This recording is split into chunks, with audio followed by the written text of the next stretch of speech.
There is a specific kind of fear that leaves no trace. It isn't the fear of a crime or the fear of an accident. It is the primal, frantic fear of the unknown. On July 8, 2014, a 28-year-old German tourist named Lars Mittank proved to the world that a man can vanish in broad daylight in front of dozens of witnesses and under the unblinking gaze of high-definition security cameras. He didn't walk away into the shadows. He didn't hide in the corners of an alleyway. He ran. In a moment of pure, inexplicable terror, Lars Mittank abandoned everything that tied him to his life. He left behind his luggage, his passport, his wallet, and his cell phone. He scaled an 8-foot-tall barbed-wire fence with the precision of an athlete and disappeared into a landscape that has refused to give him back for over a decade. Since that summer afternoon, not a single confirmed sighting has been recorded. No remains have been found. No traces of his clothing have ever been recovered from the Bulgarian wilderness. Investigators and internet sleuths alike have labeled him the most famous missing person on YouTube. His final 30 seconds of life on film have been analyzed millions of times, frame by frame, looking for a shadow, a stalker, or a sign of what triggered his terminal flight. But today, we step beyond the viral 30-second clips and the sensationalized theories. At the incomplete file, we look only at the documented evidence. We reconstruct the medical anomalies, the frantic midnight phone calls from a budget hotel, and the final, terrifying moments inside an airport doctor's office that triggered a 10-year silence. This is the structural reconstruction of the Varna Airport incident. This is the incomplete file. Our reconstruction begins on June 30th, 2014. Lars Mittank, a 28-year-old power plant worker from the quiet town of Itzehoe, Germany, lands at Varna Airport. He isn't traveling alone.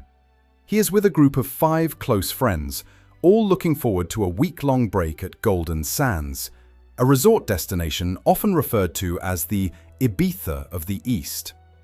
For the first 6 days, the file is unremarkable. Lars is documented by his friends as being in high spirits. He participated in the group's activities, though he remained his typical reserved self. There were no signs of stress, no health complaints, and no unusual behavior reported by his travel companions. But on the night of July 6th, the trajectory of this investigation shifts permanently. The group had spent the evening at a local bar to watch the Euro 2014 football matches. During the night, a verbal dispute broke out between Lars and a group of rival German football fans, specifically supporters of the club Werder Bremen. While the argument was reportedly brief and seemingly resolved, the consequences of that night followed Lars back to the hotel. According to Lars's own account to his friends, he became separated from the group later that evening. He claimed that he was confronted by a group of men, possibly locals or the fans from the bar, who physically assaulted him. This is the first major black box in our file. There are no independent witnesses to this altercation, and no security footage from the street has ever surfaced to confirm the fight. However, the physical evidence was undeniable. The next morning, July 7th, Lars was suffering from severe pain and a total loss of hearing in his left ear. He sought medical attention from a Bulgarian physician who confirmed a serious injury, a ruptured eardrum. The doctor's orders were absolute. Because of the intense pressure changes during a flight, Lars was forbidden from flying. The risk of permanent brain damage or severe infection was too high to ignore. This medical diagnosis is the pivot point of the entire case. While his 5 friends prepared to check out of their resort and head to the airport for their scheduled flight home, Lars was forced to make a life-altering choice. He insisted his friends go on without him. He told them he would stay behind, take his prescribed medication, and catch a later flight once he was medically cleared. Witnesses say he seemed slightly anxious during the farewell, but overall rational. He watched his friends get into a taxi, heading for the airport. At that moment, Lars Mittank was officially alone in a foreign country. He checked out of the resort and hailed a taxi of his own, heading toward the center of Varna to find a cheap hotel. He was now carrying a head injury, a prescription for a powerful antibiotic, and the weight of sudden isolation. The file shows that within hours of being alone, the first signs of a psychological fracture began to emerge. It is now the evening of July 7th. Lars Mittank is alone in the heart of Varna, Bulgaria.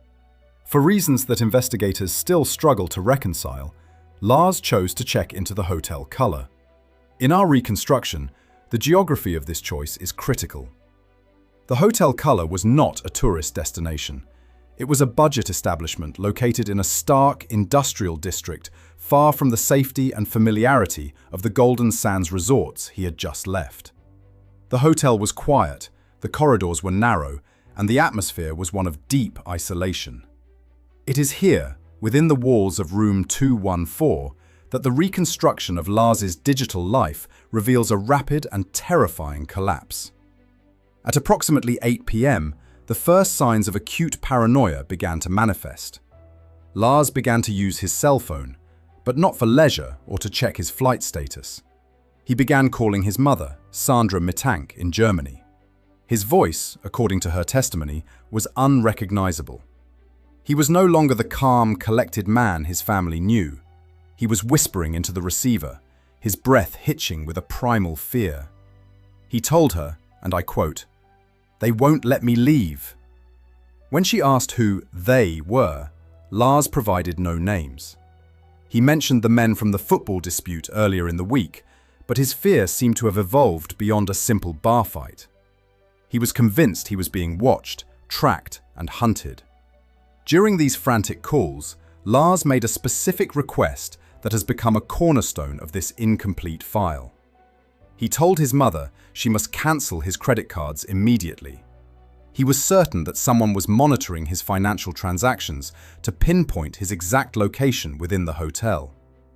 As the night progressed into the early hours of July 8th, the internal security cameras of the hotel color captured a series of movements that defy logical explanation. Between 11 p.m. and 1 a.m., the footage shows Lars emerging from his room multiple times. In several shots, he is seen pacing the narrow hallways, his eyes darting toward the shadows at the end of the corridor.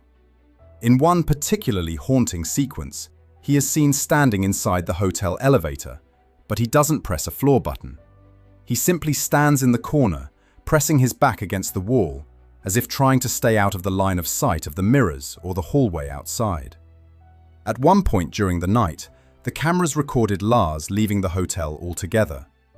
He disappeared into the dark, unlit streets of Varna for nearly an hour. This remains one of the greatest black boxes in the investigation.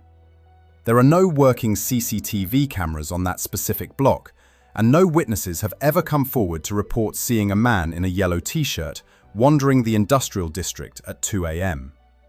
When he finally returned to the hotel, his agitation had reached a breaking point. He sent a final cryptic text message to his mother. It contained only 4 words and a number. What is Cefuroxime 500? This brings us to a critical piece of forensic evidence, the medication. Cefuroxime is a standard, widely prescribed antibiotic used to prevent infection after a ruptured eardrum. However, medical literature indicates that in extremely rare cases, less than 1% of patients, this specific drug can trigger acute drug-induced psychosis. When you combine this chemical factor with a recent head injury and the psychological stress of being isolated in a foreign country, you have the recipe for a total mental break. Was Lars experiencing a 1 in a million medical reaction, or was he a man who had truly stumbled into a situation in the shadows of Varna that he wasn't supposed to see? As the sun began to rise over the Black Sea on July 8th, the footage shows Lars leaving the hotel color for the very last time. He hailed a taxi, but he didn't ask for a pharmacy, and he didn't ask for a hospital. He told the driver to take him to the airport.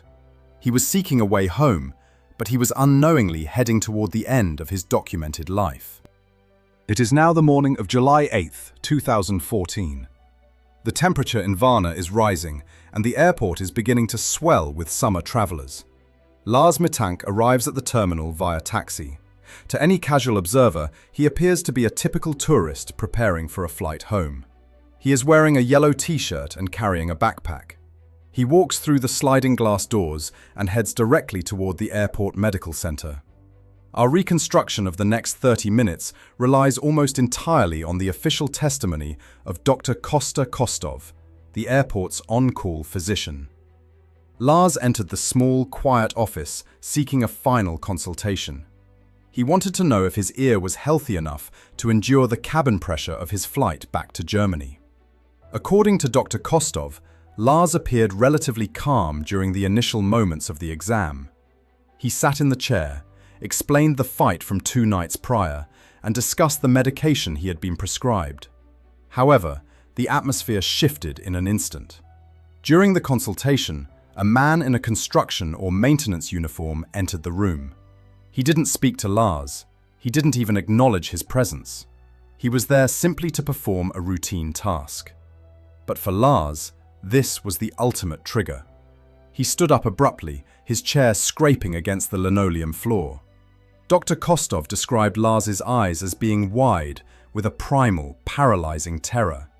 He didn't reach for his backpack. He didn't grab his passport or his wallet, which were sitting on the doctor's desk. He screamed, "I don't want to die here. I have to get out of here." Lars bolted from the room. The CCTV footage from the airport terminal captures the final 30 seconds of Lars Mittank's documented life. We see him sprinting through the hallways, dodging travelers, and bursting out through the terminal doors. He enters the parking lot, but he doesn't stop to look for a taxi or a place to hide. He runs toward the perimeter of the airport property. In front of him stands an 8-foot-tall fence topped with several layers of barbed wire. To a man in a calm state of mind, it is an impassable barrier. To Lars, in the grip of acute terror, it was nothing. The footage shows him scaling the fence with the athletic precision of someone being hunted. He clears the barbed wire, drops to the other side, and disappears into a massive, sprawling field of sunflowers. Beyond those sunflowers lies the dense, unmonitored Bulgarian forest. Lars Mittank ran into that field and into history. He has never been seen again. In the decades since that July morning, the search for Lars Mittank has become one of the most extensive missing person investigations in Europe. Private investigators, thermal drones, and cadaver dogs have combed every square inch of the forest surrounding Varna Airport. His mother, Sandra, has never stopped searching, traveling to Bulgaria multiple times to follow leads that ultimately led nowhere. Theories remain abundant, ranging from a drug mule complication to a rare medical reaction. But without physical evidence, we are left only with the footage of a man in a yellow t-shirt running for his life from an invisible enemy. The file on Lars Mittank remains open, remains unresolved, and remains incomplete. This is the incomplete file. If you want to see more documented cases, please subscribe to the incomplete file. We will see you at the next investigation.